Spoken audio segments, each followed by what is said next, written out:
Hi guys, welcome to Edual Hub. आप सभी का स्वागत है आज की इस वीडियो में। आई होप सो आपका 10th का रिज़ल्ट काफ़ी अच्छा आया होगा। अगर अच्छा नहीं भी आया है तो डिमोटिवेट मत होना। 11th में जो कंसेप्ट्स हैं वो टोटली डिफरेंट हैं, बट 11th को सीरियसली लेना ताकि आपकी 12th अच्छी हो पाए।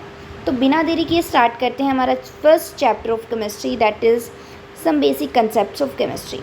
सो हमने एक सीरीज़ स्टार्ट की है जिसमें हम एनसीईआरटी के सारे चैप्टर्स कवर करने वाले हैं क्लास 11th केमिस्ट्री के। चलिए वीडियो को स्टार्ट करते हैं, लेकिन उससे पहले चैनल को सब्सक्राइब कर देना और अगर वीडियो अच्छी लगे तो लाइक कर देना और अपने फ्रेंड्स के साथ शेयर भी कर देना। So some basic concepts of chemistry. अब केमिस्ट्री क्या है? चैप्टर को जानने के लिए सबसे हम चैप्टर के नेम की टर्मिनोलॉजी समझते हैं।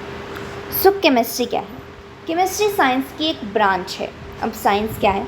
क्या पता कोई टीचर या कोई रिश्तेदार आपसे ओरा फार्मिंग करने के लिए ये पूछ ले कि बताओ केमिस्ट्री क्या है, साइंस क्या है, तो आप क्या जवाब देंगे? तो साइंस बेसिकली एक लैटिन लैंग्वेज के साइंशिया वर्ड से आया है, जिसका मतलब है टू नो अबाउट एनीथिंग, यानी किसी भी चीज़ के बारे में जानना। तो साइंस में हम किसी भी चीज़ के बारे में जानते हैं। केमिस्ट्री क्या है? केमिस्ट्री साइंस की एक ब्रांच है, यानी कि उसमें भी हम किसी चीज़ के बारे में जानते हैं, पर किस चीज़ के बारे में जानते हैं? डेफिनेशन की हेल्प से समझते हैं। Chemistry is a branch of science that deals with preparation, properties and structure and interaction of matter. तो साइंस की वो ब्रांच जिसमें हम मैटर, उसके इंटरेक्शन कैसे हैं, उसके स्ट्रक्चर, वो क्या प्रॉपर्टीज शो करता है, उसकी प्रिपरेशन कैसे होती है, इस चीज़ के बारे में जानते हैं। ऐसे ही साइंस की और भी ब्रांचेस हैं, जैसे बायोलॉजी, जूलॉजी, फिज़िक्स। फिज़िक्स में हम नेचुरल फिनोमेनन के बारे में जानते हैं, एट्सेट्रा एट्सेट्रा।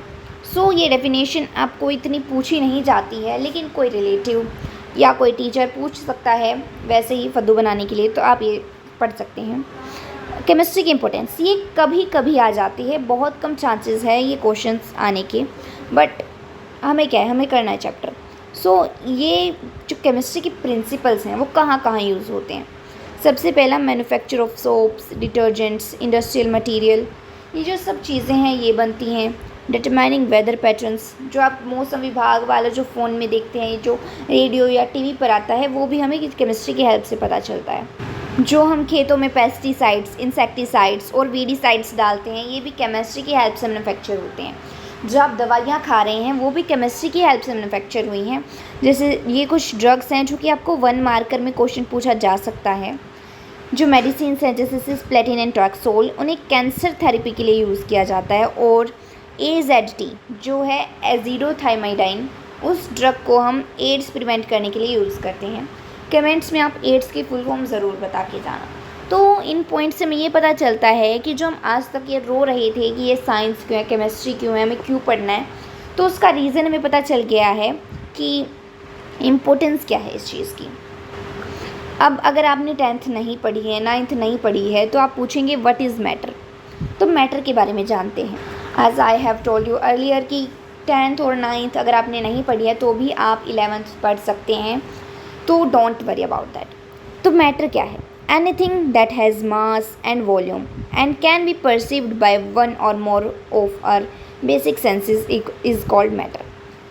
तो मैटर क्या है? हर वो चीज़ जिसका कोई मास हो, जिसकी कोई वॉल्यूम हो, यानी कि वो कोई स्पेस ऑक्यूपाई करे और उसे हम एक या अपने एक से ज़्यादा जो हमारी बेसिक सेंसेस हैं उनसे परसीव कर सकें, उसे हम मैटर बोलते हैं। Mass is the matter content of the body and volume is the space occupied that body. So first of all ये सैंड आपको दिख रही है, इसे आप देख सकते हैं, इसका कोई वॉल्यूम है, इसे आप फील कर सकते हैं, इसका कोई मास है, तो ये मैटर है।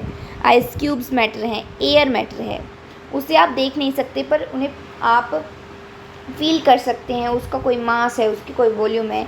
ये केमिकल है कोई इस फ्लास्क में, वो भी एक मैटर है। तो ये डेफिनेशन आपसे कभी कभार पूछ ली जाती है, तो आप इसे नोट कर लेना। अब बात आती है मैटर को क्लासिफाई करने की।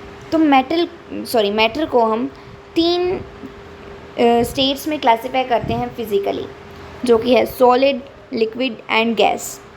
सो इनका यही डिफरेंशिएशन है कि सॉलिड की शेप फिक्स्ड होती है, वॉल्यूम फिक्स्ड होती है, वो स्पेस कम लेता है, उसमें जो फोर्स ऑफ अट्रैक्शन है वो ज़्यादा होती है।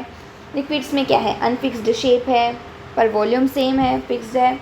उनके बीच का जो स्पेस है वो इंटरमीडिएट है, उनके बीच का जो फोर्स ऑफ अट्रैक्शन है वो भी इंटरमीडिएट है। गैसेस क्या हैं, गैसेस की ना तो शेप फिक्स्ड है ना ही वॉल्यूम फिक्स्ड है, उनके बीच में जो फोर्स ऑफ अट्रैक्शन है वो भी कम है, वो स्पेस भी ज़्यादा ऑक्यूपाई करते हैं। ये कुछ बेसिक चीज़ें हैं। अगर आपने 10th नहीं पढ़ी है तो मैंने आपको बता दिया है, बाय द वे आपको पता होना चाहिए। जो नेक्स्ट इस पर चलते हैं, लेकिन उससे पहले ये देखिए, आपको ये जो पिक्चर दिख रही है इसमें आप डिफ्रेंशिएट कर सकते हैं कि जो आइस क्यूब्स हैं ये सॉलिड हैं, ये ग्लास जो है ये सॉलिड है, ये जो केटल है इसके अंदर जो वाटर है वो लिक्विड है, इसके अंदर जो बबल्स बन रहे हैं वो गैस है, एंड जो ये स्टीम निकल रही है वो भी गैस है, एंड ये जो पूरी केटल है ये सॉलिड है। ऐसे आप डिफ्रेंशिएट कर सकते हैं। ये बहुत ही बेसिक है, तो इतनी बेस से आपको पढ़ाया जा रहा है तो कंटेंट बहुत ही ज़्यादा अच्छा है, तो सब्सक्राइब ज़रूर कर देना। अब हमने मैटर को फिज़िकली क्लासिफाई करके उसकी 3 स्टेट्स तो बता दी। अब उनको कन्वर्जन कैसे होता है ये आपको टर्मिनोलॉजी काम आएगी 11th में और आगे चल के 12th में भी काम आने वाली है, तो ये ध्यान से देखना। सॉलिड से जब हम लिक्विड स्टेट में जाते हैं तो उसे हम मेल्टिंग बोलते हैं। जब हम लिक्विड से गैशियस स्टेट में जाते हैं तब हम उसे वेपराइजेशन बोलते हैं। जब हम गैशियस स्टेट से सॉलिड में जाते हैं तो हम उसे डिपोजिशन बोलते हैं। जब हम लिक्विड से सॉलिड में जाते हैं हम उसे मेल्टिंग बोलते हैं। जब हम गैस से लिक्विड में जाते हैं हम उसे कंडेंसेशन बोलते हैं। जब हम सॉलिड से गैस में जाते हैं तब हम उसे सब्लिमेशन बोलते हैं। ये कुछ इंपॉर्टेंट टर्मिनोलॉजीज़ हैं जिसे आप इस डायग्राम की हेल्प से समझ सकते हैं। काफ़ी क्लीन नोट्स हैं, so you can copy this. अब फिज़िकल क्लासिफिकेशन तो कोई भी समझ ले, अब आती है केमिकल क्लासिफिकेशन। ये आपको थोड़ी सी ध्यान से समझनी है क्योंकि ये काफ़ी ज़्यादा इम्पोर्टेंट है, और जो आपके चैप्टर्स आने वाले हैं 11th और 12th की इनऑर्गेनिक और फिज़िकल केमिस्ट्री में वो काफ़ी ज़्यादा बेस्ड है बेसिक चीज़ों पर। सो मैटर को हमने केमिकली, प्योर सब्सटेंस और मिक्सचर में क्लासिफाई किया। इसके ऊपर से कोई क्वेश्चन नहीं आता है, कोई डेफिनेशन रिलेटेड इतना बड़ा क्वेश्चन नहीं आता है, लेकिन हमें अपने बेस क्लियर करने हैं तो हम इसे पढ़ रहे हैं। सो प्योर सब्सटेंस क्या है? जब मैटर में ऊपर से नीचे तक सारे जो कंस्टिट्यूएंट पार्टिकल्स हैं, यानी जिन पार्टिकल से वो बना हुआ है, वो पार्टिकल चाहे तो आयंस हों, चाहे वो एटम्स हों, चाहे वो मॉलिक्यूल्स हों, उनका जो केमिकल नेचर है अगर वो सेम है तो प्योर सब्सटेंस कहलाएंगे। अगर 2 या 2 से ज़्यादा प्योर सब्सटेंसेस को हम मिक्स कर दें, उनकी किसी भी प्रोपोर्शन ले लें हम उनके मास की, पर हम उन्हें मिक्स कर दें तो उसे हम मिक्सचर बोलेंगे। प्योर सब्सटेंस को हम एलिमेंट्स एंड कंपाउंड्स में क्लासिफाई करते हैं। एलिमेंट्स क्या है? जिसमें जिन प्योर सब्सटेंसेस के सारे एटम्स सेम हो उसे हम एलिमेंट्स बोलते हैं। और जब आयंस या मॉलिक्यूल्स का केमिकल नेचर सेम हो तब हम उसे कंपाउंड बोलते हैं। अब एलिमेंट्स को भी हमने डिवाइड कर दिया है 4 कैटेगरीज में, metal, non metal, metalloid, ignoble gas. Compounds को हमने क्लासिफाई किया है ion, covalent and coordinate, ionic bond, covalent bond, coordinate bond. ये आपको 11th में पढ़ना है आगे जाके। मिक्सचर को हम 2 टाइप्स में क्लासिफाई करते हैं, होमोजीनियस और हेट्रोजीनियस।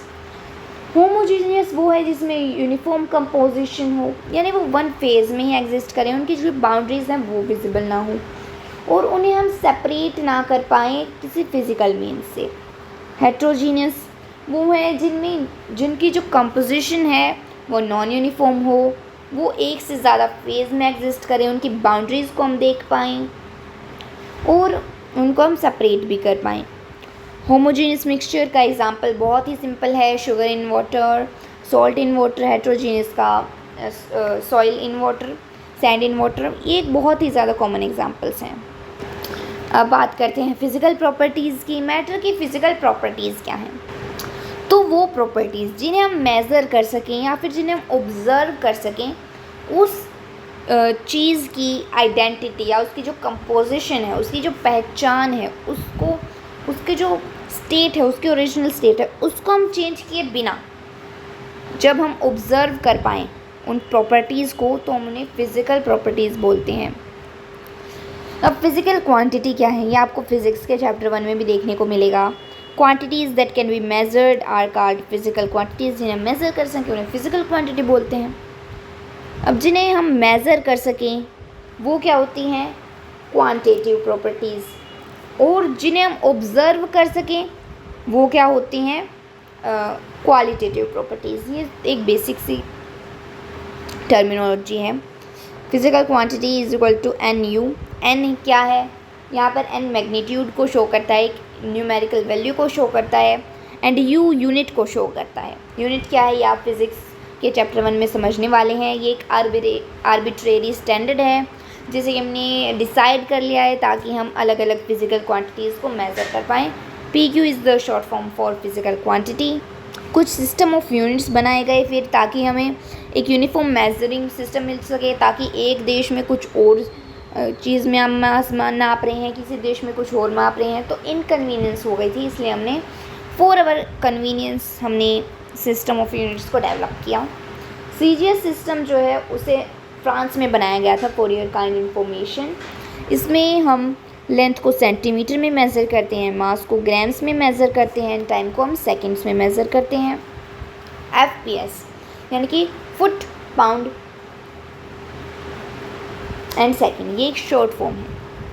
इसको हमने यूएस में शायद इंट्रोड्यूस किया था, मुझे अभी प्रॉपरली याद नहीं है, बट इसे ब्रिटिश या इम्पीरियल सिस्टम ऑफ यूनिट्स भी हम बोलते हैं। इसमें हम फुट, पाउंड और सेकंड में मेज़र करते हैं। एमकेएस, इसको हमने फ्रांस में इन्वेंट किया था, एंड इसे हम मैट्रिक सिस्टम ऑफ यूनिट्स भी बोलते हैं। इसमें लेंथ को मीटर में, मास को किलोग्राम्स में और टाइम को सेकंड्स में मेज़र किया जाता है। एंड फिर हमारा एसआई सिस्टम ऑफ यूनिट्स आया, जो कि हमारा सबसे ज़्यादा मेन लीड का काम कर रहा है आजकल। इसे इंटरनेशनल सिस्टम ऑफ यूनिट्स भी बोलते हैं। इससे भी फ्रांस में बनाया गया था। 7 बेस क्वांटिटीज़ ली गई जो अपनी नेक्स्ट वीडियो में कवर करने वाले हैं। आज के लिए इतना ही बहुत है। कोई भी डाउट हुआ हो तो कमेंट में ज़रूर पूछना। अगर कोई आपको रिक्वेस्ट है, कोई कंटेंट चाहिए तो वो भी कमेंट में ज़रूर बताना। वीडियो अच्छी लगी हो तो लाइक करना। ऐसे ही हम बाकी अपने सभी चैप्टर्स को ऐसी सीरीज़ में कंप्लीट करेंगे। एंड वॉइस इशू के लिए सॉरी, आज मेरा गला ख़राब था, तो जाने से पहले वीडियो को लाइक कर देना ताकि मुझे भी थोड़ा सा मोटिवेशन मिल सके। चैनल को सब्सक्राइब कर देना एंड कमेंट में अपना एक्सपीरियंस ज़रूर शेयर करना। Thank you so much, take care, bye bye.